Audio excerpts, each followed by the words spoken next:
Hello, my name's Sam, and this is my first day on testosterone. Um, I wasn't even really gonna make like a first day video, just because I'm really awkward and really bad at finding things to just kind of talk about. And obviously, there's no changes or anything yet, so I wasn't going to. My lovely girlfriend convinced me to, and she's probably right. Um, that way, in a couple months, I can look back and see that I'm moving along, or even a couple years from now, look back and see myself um, essentially, pre T, because I haven't had any changes or anything. So this is theoretically like my last look at myself um, before I start, hopefully, looking a little different bit by bit. So um, they have me started on a pretty low dose, 0.25 milligrams per week right now. Hopefully that will change. Um, but my doctor expressed some concerns with, so they go, before you get prescribed, they have to go through your medical history, your family's medical history, physical and mental and emotional. So they we talked about obviously both my parents' physical healths, which no red flags really popped up. My mom's side of the family is susceptible to like high blood pressure, stuff like that. So basically, as long as I take good care of myself, I'm not at more of a risk, or too much more of a risk than anybody else. As far as the mental and emotional health went, um, I have ADD, and I know that not a lot of people know a lot about it, but one of the key factors of it is impulse control, um, which is definitely something I've struggled with throughout my life. I'm currently not on medication for it. That is something I also hope to fix this year. This was kind of like my big endeavor of the beginning of 2017, and then um, hopefully before next year, I will also be on medication for my ADD, get that under control. But very, very serious impulse control issues that can range anywhere from sexual promiscuity to um, anger issues, general stubbornness. It's a lot. Um, I'm fortunate that I have a girlfriend who, on top of me being trans and having anxiety, she's also done her fair share of research on ADD and ADHD to kind of know how to handle me, to know the reasoning behind some of the ways that I act. Um, she really is a godsend for a lot more reasons than just being willing to be with a trans guy. Um, but anyway, so impulse control has always been a really big issue throughout my life. And I guess testosterone can potentially make that worse. It can also make anxiety worse. So, for those of you out there watching this that have either of those or both of those or any combination, any mental illness, anything, make sure that you talk to your doctor before you get prescribed hormones. Not because it'll hurt your chances of getting hormones, but just to make sure that, like, nothing's gonna um, make the things that you already have worse. Because right now, it didn't stop me from getting prescribed testosterone. They put me on a lower dose, and he told me that he wants me to try to get in with my psychologist by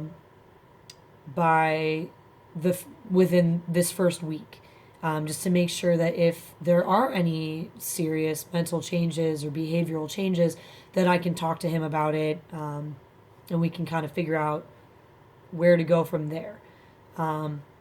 They also want to see me back at the clinic for my little monthly checkup on May 15th. So that's exciting. Hopefully, if everything goes well in the first month, maybe I'll get lucky and they'll up my dosage. I have no idea. 0.25 might be enough for somebody as small as me. I have no idea. So we'll see. But definitely, I would suggest that before you get prescribed hormones, if they don't ask you, or if nothing comes up in your background of medical history about your mental illness, talk to them about it. Or I went to a psychologist before I went to the clinic to talk about getting on hormones, which helps the provider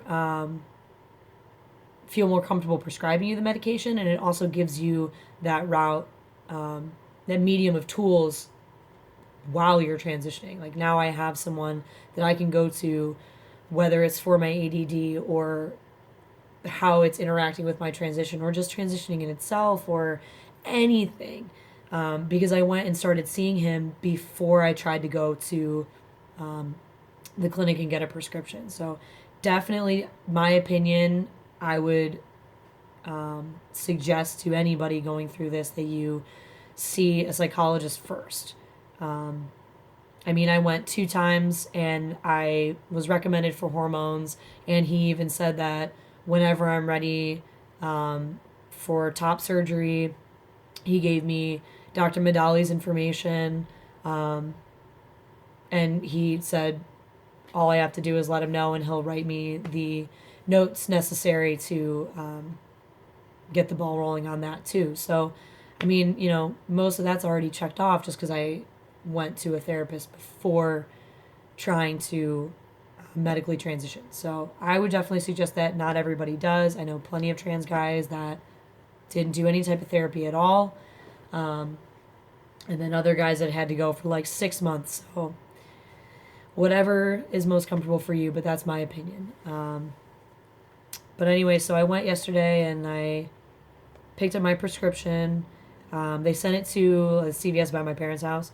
So it was supposed to be 18 gauge, a set of 4 18 gauge needles, and a set of 4 25 gauge needles, which are a little smaller, as well as obviously the vials of testosterone. So I go into the CVS, and first they tell me that they only have 1.5 inch length 25 gauge needles. And for those of you that don't know, I have my little examples right here. So the reason they give you 2 is you draw the testosterone with 1, which is this guy, the 1.5 inch 18 gauge needle. So it's pretty thick, as you can see. I think you can see.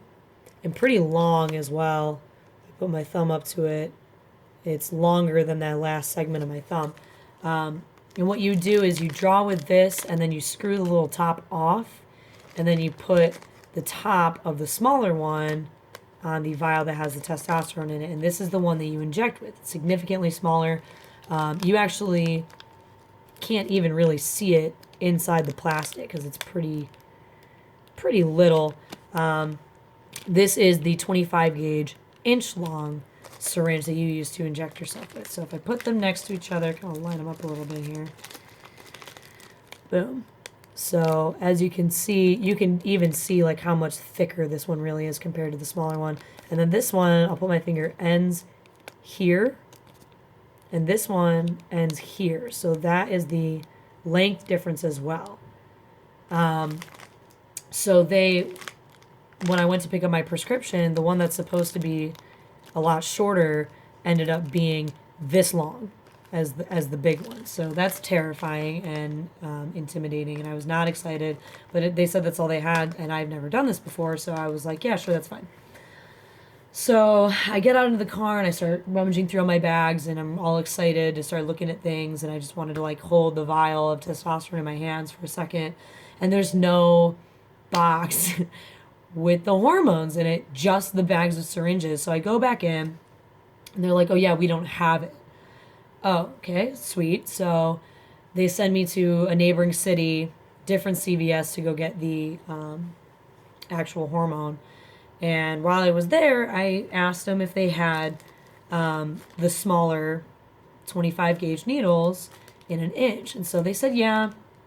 I gave them the bag with the old ones in it, and they gave me 4 new ones. And as the girl's going through the bag, she was like, well, it's a really good thing that you gave us these because there's only 3 in here, and I'm supposed to have 4. So I was like, all right, well, that's 2 good things that came from me coming here. 1, I actually got the hormone, and 2, I would have been down a syringe. And 3, now I have the right size as well. So it was just all kinds of messy. It was really annoying. But I got through it. I got everything I needed. The lady at the that like cashed me out for everything looked at me like I was the weirdest thing she's ever seen. Everyone was like super nice until this last lady that was actually doing like the transaction for it. She had to like do a triple take at me when she saw that the box said testosterone, and then kind of like was just very put off by me very visibly, which is fine because I don't personally care. But it definitely was odd being, going through the entire day of being at the clinic where, it's one of the Cleveland Clinic's specific LGBT centers, and being around all these people that were super helpful. And then like the very end of it, there's just this lady that was just super awful and rude about it. It just really kind of makes me laugh a little bit, but yeah, so I got all that ironed out, and then I actually panicked before I did my injection, so I didn't. I took a nap all night, and I woke up around like 9:30, and I was like, all right, you know what? I'm gonna do it. I got the confidence. I'm ready. Let's do it. 9:30 at night. Let's go. So I used my little big needle, and I drew 0.25 milligrams, and I went to go switch the tops of the needles, and the small one doesn't fit on the big one now because they are 2 different brands of needles because I had to go to 2 different CVS's to get them. So my girlfriend calls her mom, who's a nurse, and we basically were like, help. And we had to go over to her parents' house, and her mom, basically just drew with the smaller needle and injected me with it. But it was cute. It was kind of cute. They, we made a little like family thing out of it. They have me injecting subcutaneously, which for those of you that don't know the difference, there's intramuscular, which is into like your thigh, which a lot of guys do. It's very, very common. There's the gel, which you rub on your shoulders, and subcutaneous is into fat. So basically, you pinch your tummy, a little fat on your tongue, and you inject into that, or into the back of your arm if you have a buddy, because you're not going to try to do that yourself. So I went to my girlfriend's house, and everyone was super excited for me, and her mom did the first one for me, laid me down on the couch, and we had a camera going, and all of her sisters and her sister's fiance and the dog and the whole family checking it out. So that was really, really cool. And her mom gave me my first shot, showed me everything, how to do it and all that. And that was around like midnight this morning. So today is my first 24 hours, my first real day on testosterone. So I can actually see if there are going to be, any mental and emotional changes or anything, especially because I have work tonight and I am a server. So I have to be, it's pretty emotionally and mentally draining throughout the day, not so much physically necessarily. So I guess that'll be a good indicator as to whether or not my brain is changing at all yet. Maybe not yet, but the doctor seemed convinced that if something was going to go wrong or change drastically, that it was going to be in the first week, and that's why he wanted me to get in with my psychologist. So far I feel literally no different at all. Still sleepy old me, but we'll see. I feel like going to work all night, especially on a Saturday night, will be a good sort of trial run. But other than that, I guess I will post a video next week with any other updates. Hopefully, I will have an appointment with my psychologist by then, or have already gone, so I can update you guys on that. Yeah, well, then I'll see you guys next week.